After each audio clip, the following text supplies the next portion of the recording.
Es alguien que no tiene, un pobre es alguien que no tiene ahorros, es alguien que no tiene dinero invertido, o es alguien que no recibe servicios sociales, es alguien que es alguien que no tiene educación, es alguien que no tiene dinero. ¿Quién es el pobre? Alguien que vive con mucha gente en un carro. ¿Quién es el pobre? Queridas hermanas, nosotros generalmente nos comparamos con la gente que tiene más que nosotros, no con la gente que tiene menos que nosotros. Yo escuché una historia acerca de una persona, un hombre muy rico que empezó a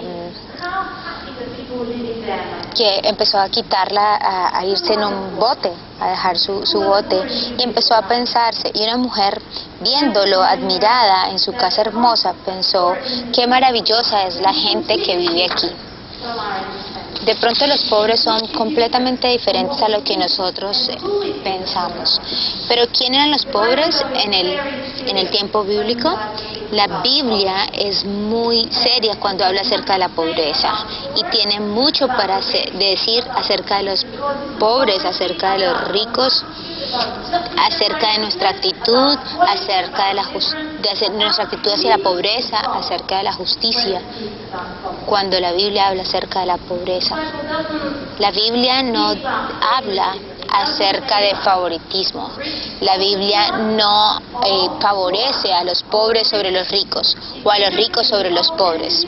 Si usted mira en el Antiguo y en el Nuevo Testamento, vamos a ver entonces en esta mañana en el Antiguo y en el Nuevo Testamento cosas acerca de la pobreza. Y cuando usted vuelva nuevamente a su casa, por favor revíselos nuevamente. La Biblia habla de igualdad en ambos, en el Antiguo Testamento y en el Nuevo Testamento, acerca del tratamiento que se les da a ellos. Levíticos 19:15 habla acerca de la justicia.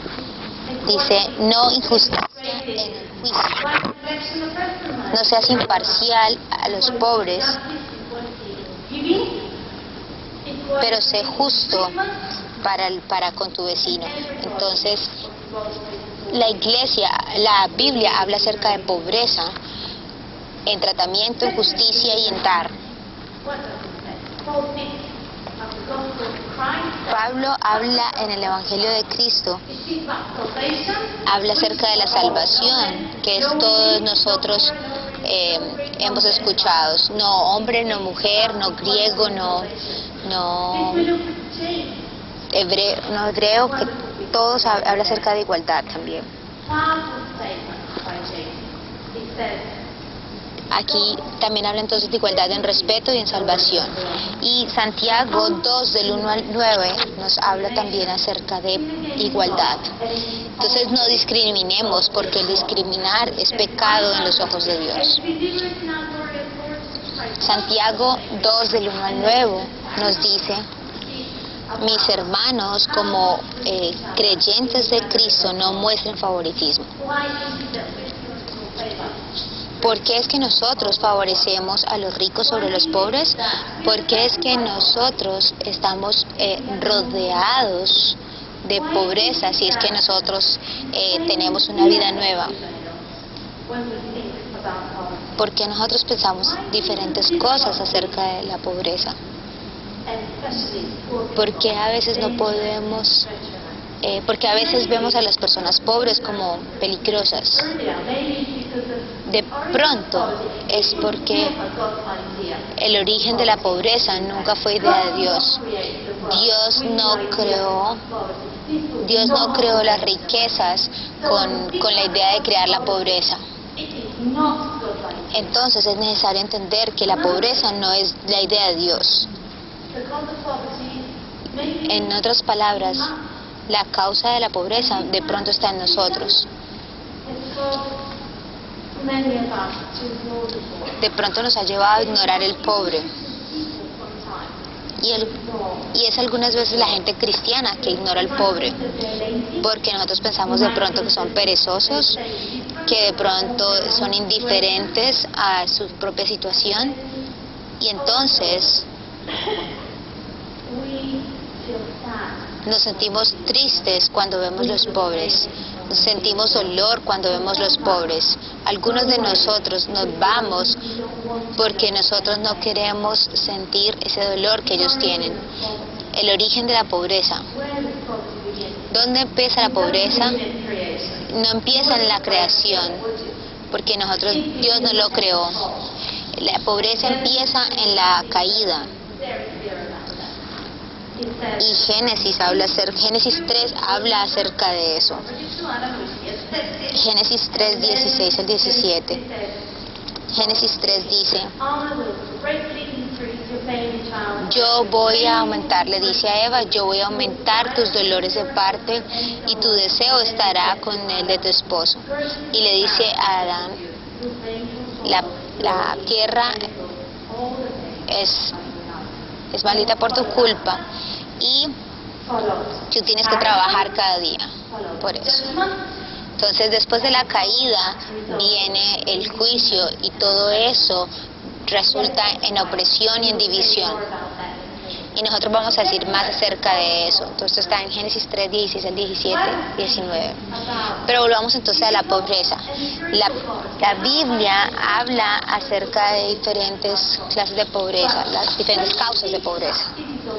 Cuando habla acerca de pobreza física, habla acerca de clases de los que se causan a sí mismos pobreza, los que son irresponsables, los que en la pobreza que es causada por sí mismo, entonces donde la pobreza es el resultado de la pereza, la irresponsabilidad, la falta de disciplina. Y la Biblia nos habla acerca de eso en estos textos. La segunda clase de pobreza que nos causa es también como resultado del pecado y la idolatría. Nosotros tenemos que hablar acerca de las causas de la pobreza, pero cuando hablamos acerca de la pereza, Dios no tiene piedad acerca de ellos. ¿Pero qué es pobreza? Algunas veces la gente se excusa en sí mismo, pero pensemos en la primera clase de pobreza, la gente que se causa a sí mismo pobreza. Imagínense que usted es hijo de una persona perezosa e irresponsable, así como muchos niños en mi país son niños. Esa es Quinche.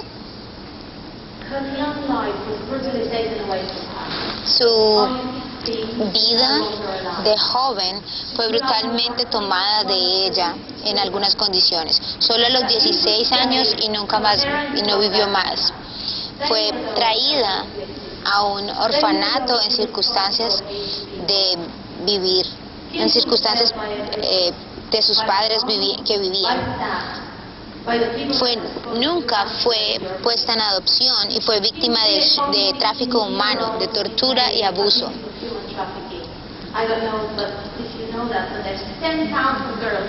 Hay 10.000 cada día en Bulgaria que se convierten en víctimas de tráfico humano.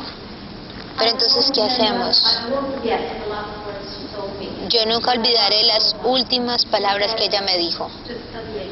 Ella me dijo, por favor no se vaya tan rápido, en una visita que le hice al orfanato.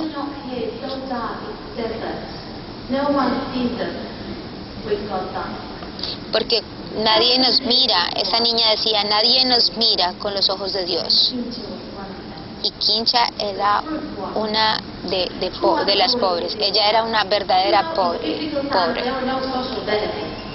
Usted sabe que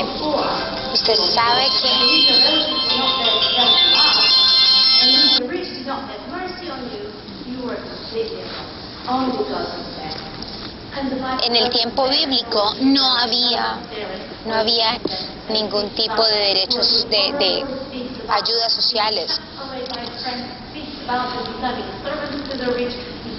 Entonces los pobres simplemente se convertían en siervos de los ricos.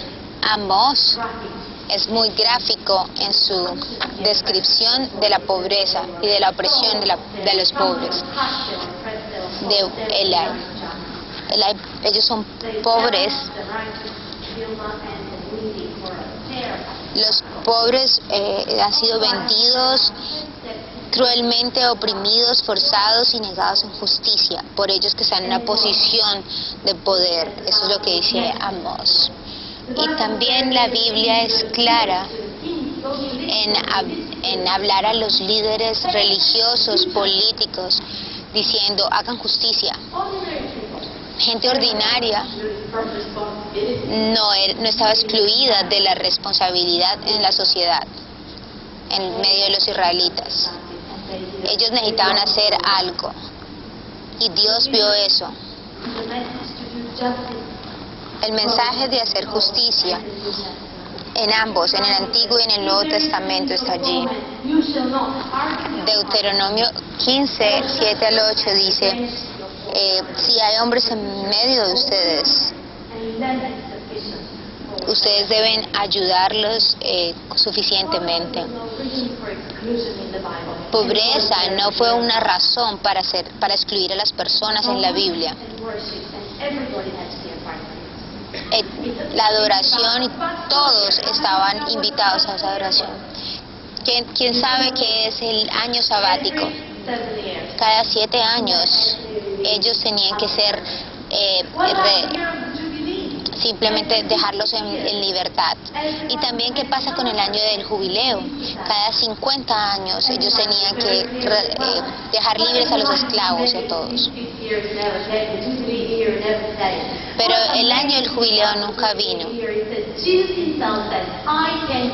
Lo que más me emociona acerca del año del jubileo es que Jesús mismo viene a decir, yo vine a traer el año del jubileo.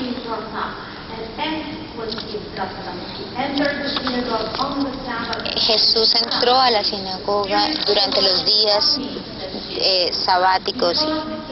Jesús entró a la sinagoga durante el sábado y decía en Lucas, Jesús ha venido a traer esperanza a los pobres. Y también Jesús vino a dar su vida y a su traer libertad, a traer el año del jubileo. Eso es lo que vino Jesús a hacer. Sin mirar todos los detalles, un pasaje muy importante para mirar es Miqueos 6:8. Haz justicia, ten misericordia y camina humildemente con el Señor. Hacer justicia, ¿qué significa eso? Hacer justicia y rectitud. Jesús en las bienaventuranzas dice, bienaventurados los que tienen hambre y sed de justicia, porque ellos serán saciados.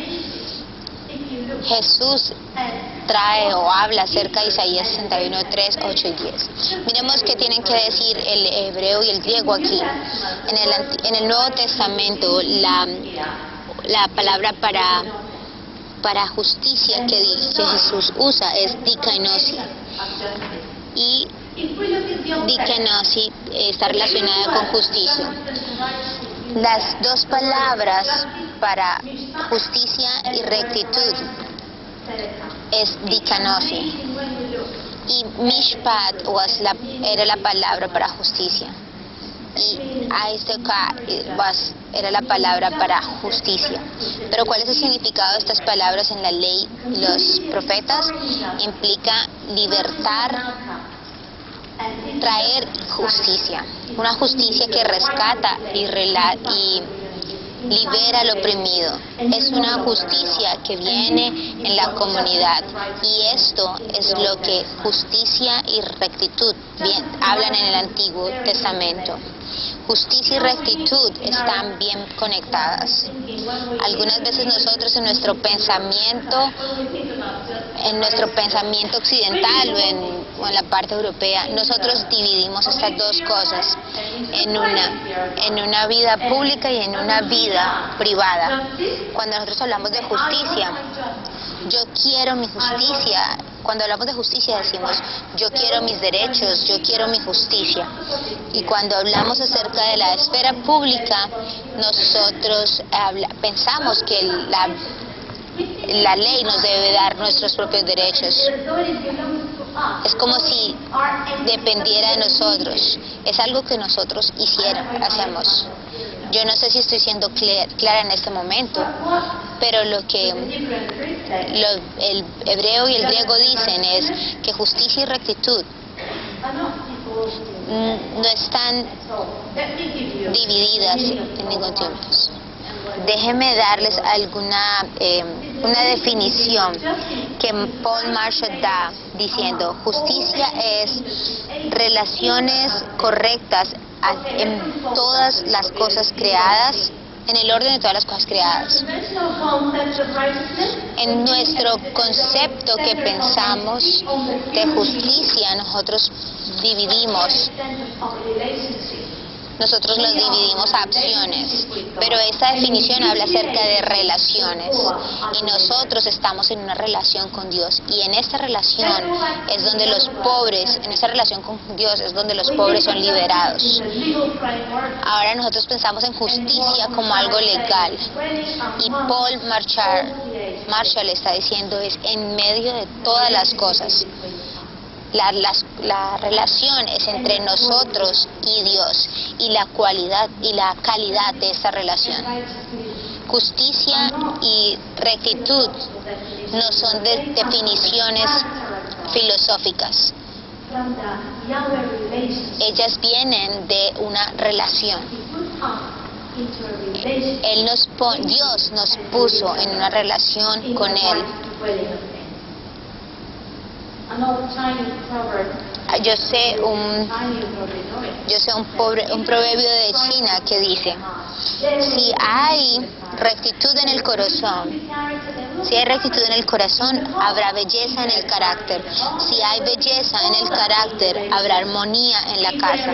Si hay armonía en la casa, habrá orden en la nación. Si hay orden en la nación, habrá paz en el mundo. Imagínense relaciones correctas, rectitud y justicia. Y eso es lo que Dios está hablando. Otra cosa maravillosa es que Dios es conocido de maneras maravillosas. Concerniente a los pobres, Él es quien lo escucha. ¿Estás escuchando? ¿Alguna vez le ha pasado que está con su esposo, con sus hijos, y le preguntan: ¿me está escuchando? Le estoy hablando. Nosotros no tenemos que decirle eso a Dios, porque Él nos escucha. Él es el que nos defiende, Él es el que nos protege, Él es el que nos rescata, Él es el que nos ayuda, Él es el que nos libera, Él es el que nos provee, Él es el que nos salva, Él es nuestro refugio. Él es el que trae justicia, y Él es el que es real con justicia y rectitud. Miremos las bendiciones si nosotros hacemos estos. Hay bendiciones si nosotros escuchamos a los pobres, si nosotros los ayudamos, y si no, nosotros somos los opresores. ¿Qué vamos a hacer? No juzgar a los pobres. Considere que usted puede ser un pobre mañana. No cierre sus ojos, no se haga el ciego. Siga el ejemplo de Jesús. Traiga el año de jubileo. Trate de entender lo que Dios tiene en su corazón. Venga en humildad ante Dios. Nosotros hemos hablado acerca de la pobreza física, pero ahora pensemos en la pobreza espiritual. Nadie se siente más solo en el mundo que una persona que niega a Dios.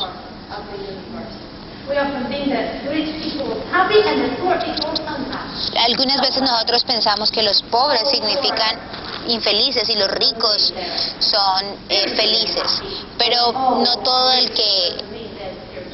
que es pobre es espiritualmente triste y no todo el que es rico es espiritualmente feliz. La falta de contentamiento puede hacer a ambos, a los ricos y a los pobres, tristes. Es impresionante que es increíble que tener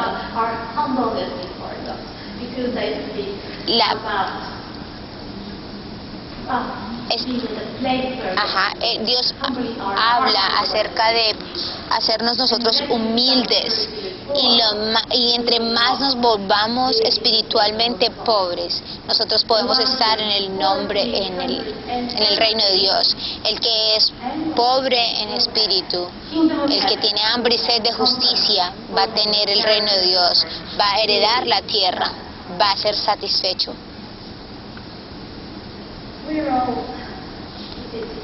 Nosotros todos somos participantes.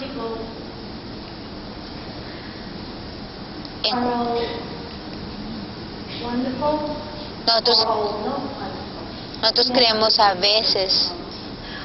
creemos que los pobres a veces son todos son tristes o infelices. Yo vengo de un país pobre.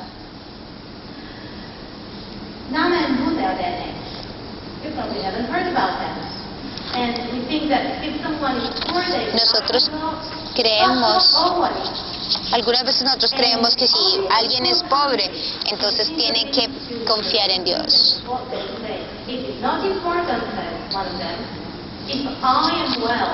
Sí. Ok.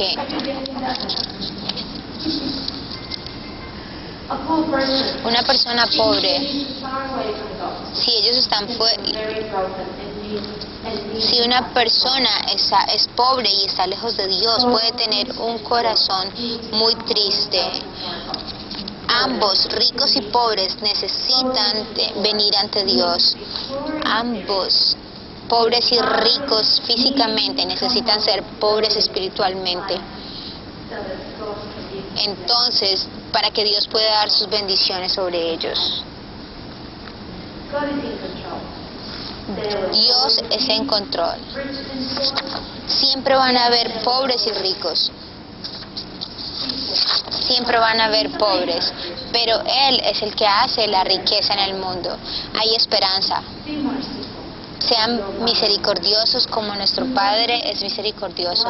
Haga justicia, ame la misericordia y